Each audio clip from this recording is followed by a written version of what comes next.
नमस्ते। चलिए आज एक मजेदार क्विज के साथ भारत के भूगोल को थोड़ा और करीब से जानते हैं। तैयार हैं? देखते हैं अपने देश की ज्योग्राफी के बारे में हम कितना जानते हैं। कुछ बहुत ही दिलचस्प सवाल हैं मेरे पास। तो ये क्विज 4 हिस्सों में बटा है। पहले हम जानेंगे भारत की ज्योग्राफिक पहचान, फिर बात करेंगे यहाँ की नदियों और झीलों की, उसके बाद चलेंगे जमीन के ऊंचे नीचे किनारों पर, और आखिर में एक रैपिड फायर राउंड होगा, सबसे बड़े और सबसे छोटे का। तो फिर देर किस बात की, शुरू करते हैं। तो पहला सेक्शन है इंडिया की जियोग्राफिक आइडेंटिटी। मतलब हम बात करेंगे उन बेसिक चीजों की जो दुनिया के नक्शे पर भारत को एक खास जगह देती हैं। तो ये रहा पहला सवाल। भारत के जो मेन जमीन है उसका सबसे दक्षिणी छोर मतलब साउदर्न मोस्ट टिप कौन सा है? छोटा सा हिंट देता हूं, ये वो जगह है जहां 3 समुद्र आकर मिलते हैं। और इसका सही जवाब है कन्याकुमारी। जी हाँ, ये वही कमाल की जगह है जहां इंडिया का जमीनी हिस्सा खत्म होता है और बंगाल की खाड़ी, अरब सागर और हिंद महासागर तीनों एक दूसरे से गले मिलते हैं। क्या नज़ारा होगा, सोचिए। अच्छा, अब समय की बात करते हैं। कभी सोचा है कि अरुणाचल प्रदेश से लेकर गुजरात तक पूरे देश में टाइम एक ही क्यों होता है? तो सवाल यही है कि हमारा जो इंडियन स्टैंडर्ड टाइम यानी IST है, वो कौन सी देशांतर रेखा या लॉन्गिट्यूड पर आधारित है? इसका जवाब है 82.5 डिग्री यानी 82.5 डिग्री ईस्ट लॉन्गिट्यूड। ये लाइन प्रयागराज के पास से गुजरती है। और बस यही एक लाइन है जो पूरे देश का टाइम सेट करती है, कश्मीर से कन्याकुमारी तक।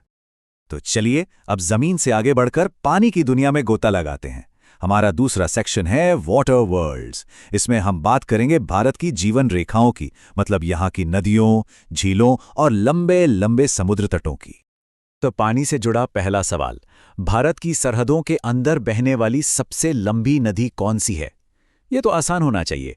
एक हिंट देता हूं, ये नदी करोड़ों लोगों के लिए सिर्फ पानी नहीं बल्कि आस्था का भी केंद्र है। बिल्कुल सही, ये है हमारी गंगा नदी। हिमालय की ऊंचाइयों से निकलकर बंगाल की खाड़ी में समाने तक ये नदी सिर्फ पानी नहीं बहाती बल्कि करोड़ों लोगों की जिंदगी और हमारी संस्कृति को भी सींचती है। ओके, नदियों से अब समुद्र की तरफ चलते हैं। अगला सवाल, भारत के किस राज्य की कोस्ट लाइन यानी कि तट रेखा सबसे लंबी है? और इसका जवाब है गुजरात। इसकी जो कटी फटी सी कोस्टलाइन है ना, वो अरब सागर के किनारे बहुत दूर तक फैली हुई है। इसी वजह से ये इंडिया का सबसे लंबी कोस्टलाइन वाला स्टेट है। अच्छा, नदियां हो गईं, समुद्र हो गया, अब झीलों की बारी।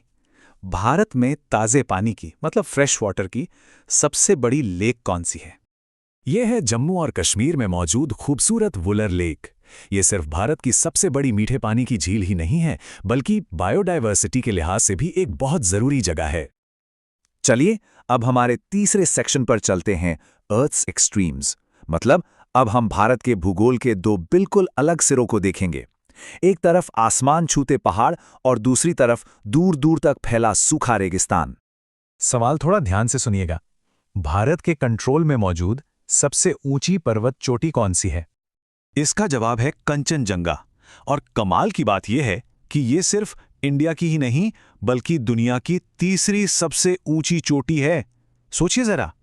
तो आप बर्फीली ऊंचाइयों से सीधे नीचे उतरते हैं और चलते हैं तपती रेत की तरफ। नॉर्थ वेस्ट इंडिया में जो एक बहुत बड़ा और सूखा इलाका है, उस रेगिस्तान को हम किस नाम से जानते हैं?